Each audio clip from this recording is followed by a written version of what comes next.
یہ نجمہ شیخ بہن ہے، ان کا کوئی سوال ہے آڈیو میں ہے، اس کو سنتے ہیں پھر اس کے بعد جواب دیں گے۔ آپ کچھ دن سے آپ کی یاد بھی آ رہی تھی اور ایک مسئلہ بھی آ گیا، تو میں سوچی مفتی صاحب سے اس مسئلے کا جو ہے پوچھوں اس کا حل کیا ہے۔ مفتی صاحب، جو میرا ایک چچیرا بھتیجا تھا جس کا انتقال ہو گیا تھا اور اس کی بیوی عدت میں ہے اور 7 اپریل کو اس کی عدت جو ہے کمپلیٹ ہوگی، تو اس کے پاس کچھ زیور ہیں، تو اس نے زکوٰۃ کا مسئلہ پوچھا کہ زیور کا زکوٰۃ کیسے کیا ہوگا، میرے پاس کوئی کمانے والا بھی نہیں ہے اور بچے ہیں، 2 بیٹی اور 3 بیٹی اور ایک بیٹا ہے، جبکہ ایک بیٹی کو تو کوئی اس کی مصیبت پہ تو اسی نکاح پڑھا کے لے کے گئے، باقی 2 بیٹی ہیں ان کی پڑھائی اور ایک بیٹا ہے ان کی پڑھائی ہے۔ تو اس سے وہی مسئلہ پوچھے کہ زکوٰۃ کا، من نے بولی کہ آپ نے اپنے زیور کو جو ہے اس کو تول کر کے مجھے بتا دیجیے، میں مسئلہ مفتی صاحب سے پوچھ کے بتا دیتی ہوں۔ تو وہ بولے کہ ہاں پوچھ لینا کہ زکوٰۃ دینا کیسے کیا ہے، پھر میرے پاس کوئی سہارا نہیں ہے کمانے وانے کا، تو مفتی صاحب آپ حدیث کی روشنی میں کچھ اس کا بتائیے گا، اگر نکلتا بھی ہے تب بھی وہ پیسے کا۔ جی دیکھیے گا، اگر کسی بیوہ پر، عدت میں بیٹھی ہوئی خواتین پر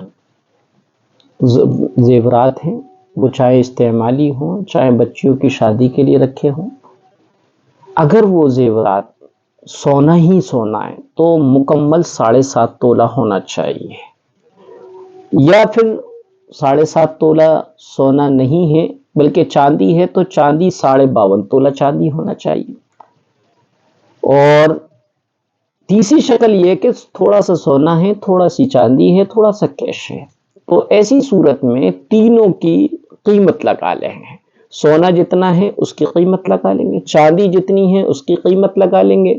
کیش اپنے پاس ہو یا بینک کے اکاؤنٹ میں ہو یا پتی کی شکل میں کسی کو ڈال رکھی ہے اور اس میں بھر دیے ہیں، یا پھر کسی کو امانت کے طور پر رکھوا دیے ہیں یا کسی کو قرضے کے طور پہ دے دیے ہیں، تمام چیزوں کو جوڑ لیں گے، اور جوڑنے کے بعد اگر یہ قیمت جو ہے سارے کے سارے پیسے 52.5 تولہ چاندی کی مالیت کے